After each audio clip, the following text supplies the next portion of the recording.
마가복음 14장 32절에서 42절까지 천천히 같이 읽어보겠습니다.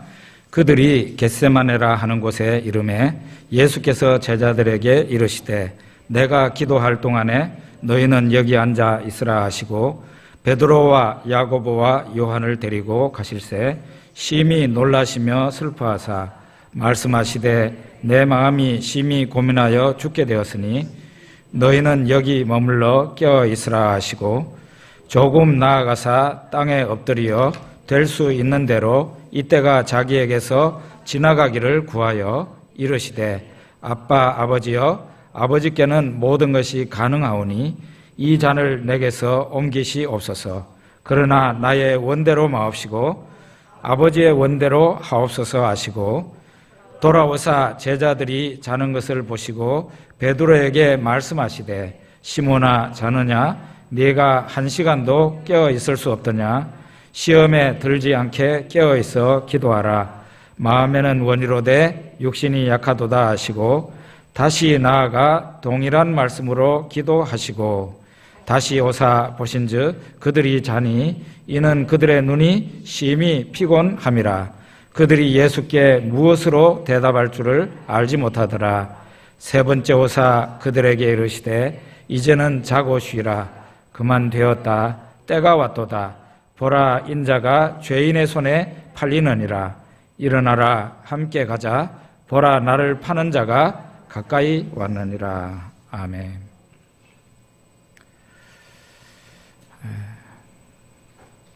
나는 선한 목자라. 선한 목자는 양들을 위하여 목숨을 버리거니와 라고 요한복음 10장에서 예수님이 자신을 선한 목자라고 그랬고 양들을 위해서 목숨을 버리는 선한 목자라고 말씀하셨습니다. 예수님은 자신의 양들을 위해서 언제든지 자신의 목숨을 희생할 생각을 하고 계셨습니다. 요한복음 13장에 보면은 의미 있는 말씀이 있는데요. 유월절 전에 예수께서 자기가 세상을 떠나 아버지께로 돌아가실 때가 이른 줄 아시고 세상에 있는 자기 사람들을 사랑하시되 끝까지 사랑하시니라 그랬어요. 예수님께서 바로 이 고난주간에 예수님의 마음을 엿볼 수 있는 좋은 그 성경 구절이라고 할 수 있습니다. 예수님은 이제 하나님 아버지께 돌아갈 때가 온 줄을 아셨다는 거예요. 그리고 세상에 있는 자기 사람들, 세상에 있는 예수님의 사람들을 사랑하시되 끝까지 사랑하셨다고 성경 본문에서 말하고 있습니다. 이와 같은 예수님의 사랑을 깊이 깨닫고 감동한 사람이 바로 사도 바울입니다. 사도 바울은 이런 말을 했어요. 그리스도의 사랑이 우리를 강권하시는도다. 예수 그리스도의 사랑이 우리를 막 잡아 끌고 있다. 그렇게 고백을 했습니다. 그리고 그는 에베소 교회를 위해서 기도하면서 이렇게 기도했어요. 너희가 그리스도의 사랑을 알되 그 넓이와 길이와 높이와 깊이가 어떠함을 깨닫기를 기도한다. 그렇게 했어요. 예수님 사랑을 알기를 기도하면서 예수님의 사랑의 넓이와 깊이와 높이와 길이를 알기를 깨닫기를 기도하고 있다고 그렇게 사도 바울이 에베소 교회에 편지하면서 그런 글을 썼습니다. 저는 아주 오래전에 제가 신학생 시절에 우리 반에 있는 우리 기숙사의 한 방에 있는 선배 전도사님으로부터 십자가에 대한 예수님의 마음이 어땠을까? 예수님이 십자가를 지고 가실 때 어떤 마음이었을까? 거기에 대해서 얘기를 듣는데 참 무척 감동이 되었고 그 전도사님, 선배 전도사님이 한 말이 아직도 기억에 많이 남아 있습니다. 그분이 말을 하기를 예수님은 십자가를 지실 때 아마 무척 기뻤을 거라고 그렇게 얘기를 했어요. 저는 의외였어요. 왜냐하면은 예수님이 십자가를 지실 때 굉장히 힘들었을 거라고는 생각을 했지만 예수님 마음이 기뻤을 것이다 라는 생각을 별로 못하고 있었거든요. 그런데 그 전도사님 말을 듣고 보니 상당히 일리가 있고 나중에는 공감까지 하게 되었습니다. 왜 예수님이 십자가를 지고 가실 때, 십자가의 못을 박힐 때 왜 예수님이 기뻐하셨을까? 그 얘기를 하는데 공감이 되더라 말이에요. 왜 예수님이 십자가를 지고 가면서 기뻐하셨을까? 그분 얘기는 그래요. 예수님의 십자가로 말미암아 수많은 사람들이 죄에서 용서받고 구원함을 받을 것이라는 것을 예수님이 누구보다 잘 알고 계셨다는 거예요. 내가 지고 가는 이 십자가가 내한테는 힘이 들지만 고통스럽지만 내 이 행동으로 말미암아 많은 사람들이 죄 용서함을 받고 구원을 받는다. 그 사실을 알고 있었기 때문에 기뻐하셨을 거라는 거예요. 여러분은 어떤 생각이 드십니까? 이분은 또 거기에다가 조금 상상력을 발휘해가지고 이런 말을 했어요. 하나님 아버지, 어떻게 저에게 이렇게 귀한 일을 시켜주셨습니까? 그렇게 감동하면서 십자가를 졌다라고까지 얘기를 하는데 충분히 그랬을 것이다. 그런 생각이 들더라고요. 한 30년 전의 얘기지만은 그 전도사님의 얘기가 아직도 저한테는 새로운 깨달음이었고 감동스러운 그런 말이어서 기억에 많이 납니다. 예수님은 정말이지 십자가는 당연히 고통스러운 것이죠. 고통스럽다고 해가지고 눈물 찔찔 흘리고 슬퍼하고 그러는 건 아닙니다. 내한테 고통이지만 이게 의미 있는 고통일 경우에는 사람들이 그 고통으로 말미암아 그 보람 있는 고통으로 말미암아 충분히 기뻐할 수 있고 그렇다는 거예요. 예수님은 십자가를 지시면서 기뻐하셨을 것이다. 기뻐하셨을 것이다. 그렇게 하면서 제가 오늘 좀 전개를 해보려고 그래요. 뭐 때문에 기뻐했을까? 첫째로는 구원받을 사람들을 생각하고 기뻐하셨을 거라는 거죠. 요한복음 12장 31절에서 32절을 우리 한번 봅시다. 이제 이 세상에 대한 심판이 이르렀으니 이 세상의 임금이 쫓겨나리라. 내가 땅에서 들리면 모든 사람을 내게로 이끌겠노라. 예수님이 말씀하셨어요. 예수님이 땅에서 들리면 그 말은 예수님은 이미 십자가 지실 것을 알고 있었는데 십자가는 높이 이렇게 사람을 달아가지고 사형을 하는 그런 방법이잖아요. 예수님이 땅에 발을 붙이고 있는 상태에서 죽지 않는다는 것을 이미 예언하신 겁니다. 이와 같이 예수님의 십자가의 그 고난과 죽음을 통해서 이 세상에 악한 마귀가 쫓겨나고 모든 사람을 예수님이 내게로 이끌겠다 그런 말씀하셨어요. 예수님이 십자가에 들리고 나면 많은 사람들이 예수님께로 나올 거라는 것을 예수님은 확신하고 이 말씀을 하셨다는 것이죠. 예전에 아는 목사님 한 분이 콩팥 하나를 기증을 했어요. 누구에게 내 콩팥을 줍니다 하는 그런 지정을 하지 않고 그냥 병원에 가가지고 이게 누구한테 가든지 그냥 자기 콩팥을 꼭 필요한 사람한테 가게 해달라고 기도하고는 기증을 했습니다. 그런데 그 목사님이 이제 저하고는 친구 사이라 제가 그 목사님 얘기를 들었더니 놀랍게도 그 목사님이 기증한 그 콩팥이 일산에서 목회하고 있는 서울 위에 일산에서 목회하고 있는 어떤 다른 목사님에게 콩팥이 갔습니다. 그리고 목사가 기증한 콩팥이 또 그 목사님은 정말 이제 건강에 완전히 위기 상태였죠. 그 콩팥을 받고 새로운 인생을 살게 된 것이죠. 이 기증한 이 목사님, 친구 목사님이 너무너무 기뻐하고 그렇게 하는 것을 봤습니다. 자기 콩팥을 하나 떼주고도 그렇게 즐거워하고 기뻐하고 그렇게 하는 목사를 봤습니다, 제가. 세상 사람들은 이런 걸 이해할 수가 없을 거예요. 착한 일을 하는 사람은 이해할 수 있습니다. 나의 희생으로 말미암아 다른 사람에게 어마어마한 축복이 돌아간다고 생각하면 기뻐할 수 있는 것이죠. 기뻐할 수 있어요.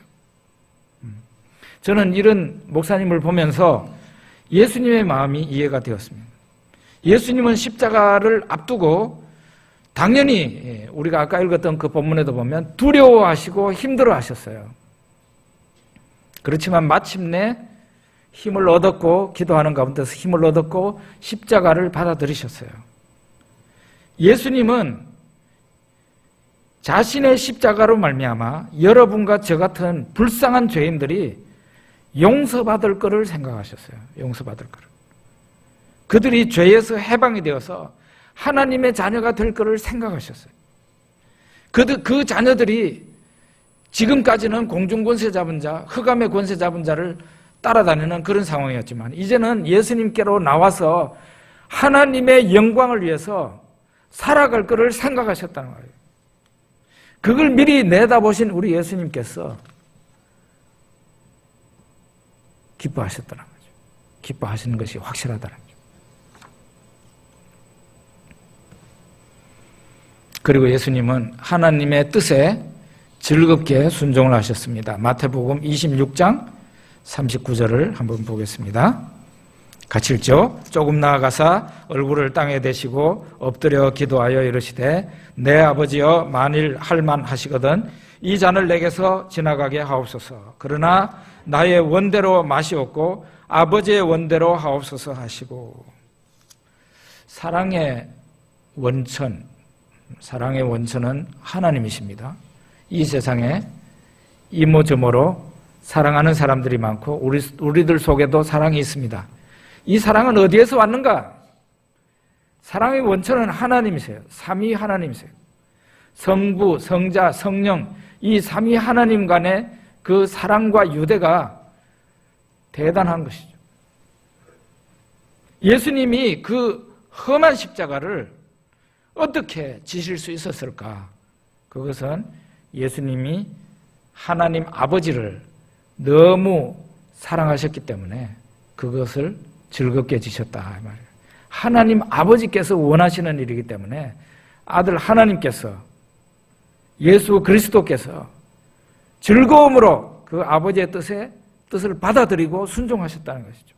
예수님은 100% 자발적이고 기쁨으로 기꺼이 순종함으로써 십자가를 지신 것이에요.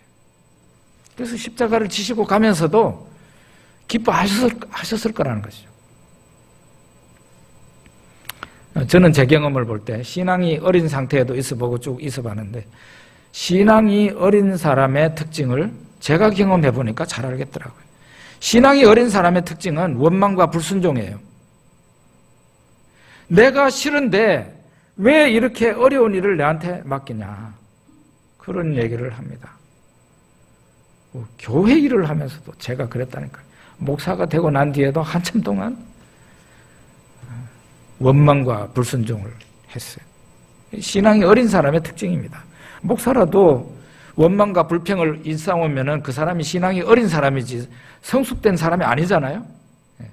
직분이 그 사람의 성숙도를 나타내 주는 게 아닙니다. 그 사람의 심령 상태가 어떠냐에 따라서 그 사람이 성숙한 사람이냐 아니냐를 우리가 분간할 수 있죠. 이런 사람도 원망과 불순종을 하던 이런 사람도 하나님의 은혜를 많이 체험하고 하나님의 사랑을 많이 경험하게 되면 그리고 하나님의 말씀을 많이 묵상하면 이 사람이 신앙이 성숙하게 돼요. 성숙된 신자가 돼요. 그러면은 옛날에 그 원망하던 마음이 어디로 가버리고 이제는 하나님께 대해서 감사하고 하나님을 사랑하는 사람으로 바뀌어지게 돼요. 그래서 자발적인 순종을 하고 예수님은 이 세상에서 사람의 영적인 성장이 더 이상은 성장할 수 없을 만큼 최고로 영적인 상태를 유지하고 있었던 분이죠. 그래서 하나님 아버지께 내가 좋아하고 내가 사랑하는 그 아버지 하나님께 즐겁게 기쁘게 십자가를 짐으로써 순종을 할 수 있었다는 거죠. 그냥 억지로 진 십자가가 아니라 기쁘게 십자가를 졌다 이 말이에요. 우리 같은 사람도 신앙이 성숙하게 되면 사람이 변화가 돼요. 옛날에는 그냥 억지로 교회일도 억지로 하고 목회도 억지로 하고 나가서 전도하는 것도 억지로 하고 사회 봉사하는 것도 억지로 했는데 이제 그 사람이 사랑과 원망은 다 없어지고 불순종은 없어지고 신앙이 성숙되어서 살아갈 때는 기쁨과 즐거움으로 십자가를 지고 하나님 아버지 앞에 순종을 할 수 있게 되는 것이죠. 나는 하나님의 자녀니까 내가 좋아하는 하나님 아버지를 위해서 내가 무슨 일이든지 할 수 있다. 그런 생각을 하고 즐거워하는 것이죠. 예수님 그래서 아버지 하나님 앞에 순종하는 십자가를 지고 가시면서 기뻐하셨을 거라 그런 얘기예요. 세 번째로는 예수님이 십자가를 지고 가면서 기뻐하셨을 거라는 그 이유 가운데 하나가 십자가 후에 자신이 받을 영광을 생각하셨을 때 충분히 기뻐하셨을 것이다. 그렇게 생각이 됩니다. 요한복음 12장 20절에서 23절 말씀을 같이 한번 읽어보겠습니다. 명절에 예배하러 올라온 사람 중에 헬라인 몇이 있는데 그들이 갈릴리 베세다 사람 빌립에게 가서 청하여 이르되 선생이여 우리가 예수를 배우고자 하나이다 하니 빌립이 안드레에게 가서 말하고 안드레와 빌립이 예수께 가서 여쭈니 예수께서 대답하여 이르시되 인자가 영광을 얻을 때가 왔도다. 헬라인 몇 사람이 예수님을 보기를 원했다. 그때가 예수님이 십자가를 앞두고 있을 때였어요. 예수님이 뭐라고 얘기했습니까? 인자가 영광을 받을 때가 왔다. 그런 말씀하셨어요. 예수님은 지금 십자가를 앞에 두고 있는데 십자가 후에 주어질 그 영광을 미리 생각하신 거죠. 인자가 영광을 받을 때가 가까이 왔다. 예수님은 십자가를 점프해가지고 십자가를 거치지 않고 영광을 생각한 게 아니고 이제 곧 있으면 영광을 받게 되는데 그 영광은 십자가를 통과해서 영광을 받는 것이죠. 예수님은 그걸 생각하고 있었어요. 하나님이 주실 영광이 여러분과 제게도 있습니다. 그런데 성경에서 보면 고난을 통과하지 않은 사람한테는 영광이라는 게 없어요. 그래서 영광을 받고 싶으면 십자가를 지고 따라오라 그랬어요, 예수님이. 많은 사람들이 오늘날 현대 기독교의 문제에 대해서 얘기를 하면서 고난의 십자가에 대해서 설교도 하지도 안 하고 고난을 받아들일 생각을 하지 않는다. 그렇게 얘기를 하거든요. 여러분은 공감을 하실지 모르겠지만 십자가가 없는 영광은 없다 이 말이죠. 예수님에게도 영광이 주어졌는데 예수님은 그 영광을 어떻게 얻는지를 알고 계셨어요. 자신이 십자가를 지고 가서 십자가에서 못이 박혀서 죽을 때 3일 후에 영광이 있다는 것, 부활의 영광이 있다는 걸 알고 계셨어요. 예수님은 그 영광을 생각하셨습니다. 그래서 우리가 충분히 상상할 수 있는 것은 예수님이 십자가를 지고 가면서 슬퍼하면서 십자가를 졌을까? 아닐 것이다. 예수님은 십자가에서 죽지만 며칠 후에 있을 그 영광을 너무 확신하셨기 때문에 즐거움으로 나는 영광을 받아야 된다. 내 앞엔 영광이 있다. 그걸 생각하면서 즐거움으로 십자가를 지고 갔을 거라는 것을 확신하는 것이죠. 확신하십니까? 확신하세요? 제 설교가 별로 공감이 안 되십니까? 오늘 이 설교야말로 여러분이나 저에게 확실하게 각인이 돼야 돼요. 그러지 않으면 절대로 십자가의 길을 가지 않습니다. 십자가의 길을 가지 않으면 절대로 영광은 주어지지 않습니다, 여러분. 이제 아멘이 좀 나오네. 세베대의 두 아들 야고보와 요한 한 집에서 두 사람이나 예수님의 제자가 되었습니다. 예수님 십자가를 앞두고 뜬금없이 이 두 아들이 나와가지고 예수님께 부탁을 합니다. 주의 영광 중에서 우리를 하나는 주의 우편에 하나는 주의 좌편에 앉게 해주십시오. 이렇게 말합니다. 마가복음 10장에 보면 나와 있는데 그 예수님이 대답하셨어요. 내가 마시는 잔을 너희가 마실 수 있으면 내가 받는 세례를 너희가 받을 수 있겠느냐? 그랬어요. 예, 그랬어요, 이 사람들이. 그렇다면 그 영광은 주의 좌우편에 보좌 좌우편에 앉는 그 영광은 누구에게 주어졌든지 간에 그들이 받을 거라 그랬어요. 너희는 너희가 구하는 것을 알지 못하는도다. 그러면서 내가 받는 잔을 너희가 받을 수 있으며 내가 받는 세례를 너희가 받을 수 있겠느냐? 그 말은 예수님 십자가를 말하는 거예요. 내가 지금 십자가를 지려고 하는데 너희들 내가 받는 이 십자가를 너희도 같이 받을 수 있겠냐? 고난을 너희도 같이 받을 수 있겠냐? 예, 그랬어요. 너희가 과연 받으려니와 예수님은 예언을 했습니다. 너희들 받을 거야, 이렇게. 그런데 누구든지 이런 과정을 거치면 예수님의 고난의 잔에 같이 참여할 수 있으면 그 사람은 누구든지 간에 주의 좌우편에 다 앉는다는 거예요. 야고보와 요한만 앉는 게 아니라 예수님과 함께 고난받는 사람이라면, 예수님과 함께 죽는 사람이라면 그 사람은 하늘에 영광이 있다는 것이죠.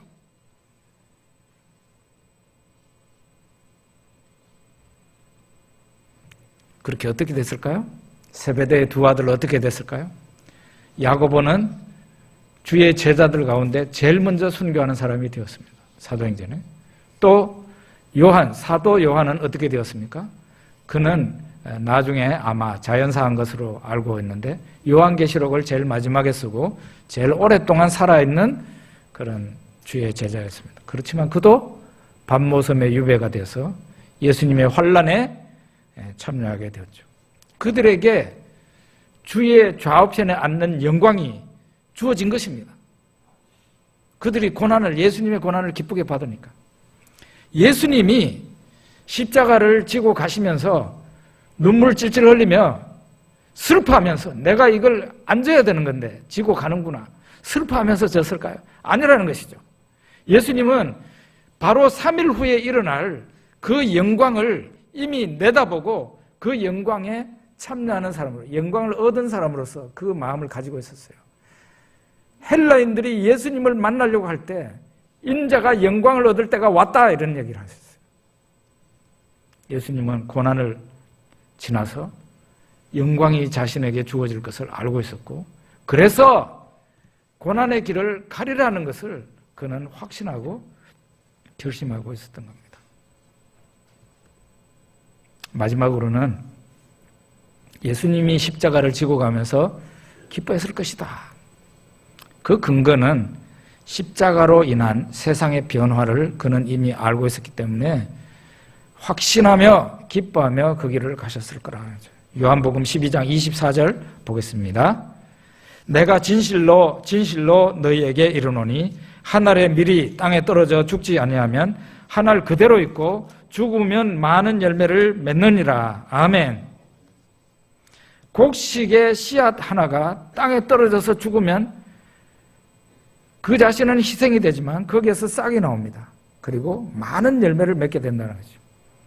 예수님 한 분이 십자가에서 죽으심으로 말미암아 많은 생명체, 예수 믿는 많은 사람들이 바로 여러분과 저 같은 사람 아니에요? 수많은 사람들이 생명을 얻고 일어날 거라는 것을 예수님 미리 말씀하신 거예요. 세상의 변화입니다. 예수님의 희생으로 말미암아 세상에 어마어마한 변화가 오리라는 것을 확신하고 있었기 때문에 예수님은 기뻐했을 거라는 거죠. 우리나라에 1885년 감리교 선교사와 장로교 선교사가 부활절날 인천항을 통해서 우리나라에 들어왔습니다. 우리나라 최초의 선교사가 두 사람이 한꺼번에 들어왔는데 감리교 선교사는 아펜젤러 선교사고 장로교 선교사는 언더우드 선교사였습니다. 언더우드 선교사는 장로교 선교사고 아펜젤러 선교사는 감리교 선교사예요. 이분들이 인천항에 딱 입국해 가지고 밟고 부활절날 기도를 이렇게 했대요. 우리는 부활주일에 이곳에 왔습니다. 부활절에 죽음의 장벽들을 산산이 부순 주님, 이 백성들을 속박하는 굴레들을 깨뜨리시고 그들을 하나님의 자녀들이 누리는 빛과 자유로 인도하소서 하면서 하나님 앞에 기도했다고 알려져 있습니다. 감리교 선교사, 최초의 선교사였던 아펜젤러 선교사는 교육사업에 매진을 했습니다. 그리고 지금 서울 정동에 가면 정동감리교회가 있죠. 정동감리교회를 세우신 분이에요. 그리고 우리나라 최초의 근대식 학교인 배제학당이라는 것을 이 아펜젤러 선교사가 세웠습니다. 이 배제학당을 통해서 수많은 이민족과 이 나라의 지도자가 배출됐는데 이승만, 주시경, 김소월 굉장히 많은 그런 분들이 이 배제학당을 통해서 졸업이 되고 배출이 되었습니다. 이 아펜젤러 선교사가 1900년 이전이네요. 언더우드 선교사, 게일 선교사, 스크랜턴 선교사 이와 같은 분들과 함께 성경 번역에 매진했다 그랬어요. 위원회를 만들고 성경 번역에 매진했어요. 아펜젤러 선교사가. 그리고 1900년에 신약 27권을 번역을 완료를 해서 출판을 했습니다. 그리고 그로부터 2년 후 1902년에 6월 11일 날에 성경 번역자 회의에 참석하기 위해서 목포로 가는데 배를 타고 가다가 선박 충돌 사고가 났습니다. 그리고 그렇게 해서 6월 11일 날 세상을 떠났습니다. 나이 44세의 나이에 하나님의 부르심을 받았습니다. 불쌍한 우리 민족을 위해서 하나님의 말씀을 안겨주기 위해서 헌신하다가 아주 일찍이 하나님께로 간 것입니다. 바로 이런 희생이 있었기 때문에 여러분과 제 같은 사람이 있을 수 있었다는 거예요. 이분들의 희생이 없었으면 우리가 이 성경을 어떻게 손에 가질 수 있었겠습니까? 한 사람의 희생을 통해서 많은 사람이 구원을 받고 하나님의 자녀가 되고 이 세상이 뒤집어지고 변화가 되는 이런 역사가 일어난 것이죠. 우리 예수님은 십자가를 지시고 가시면서 세상의 변화를 미리 내다보고 있었어요.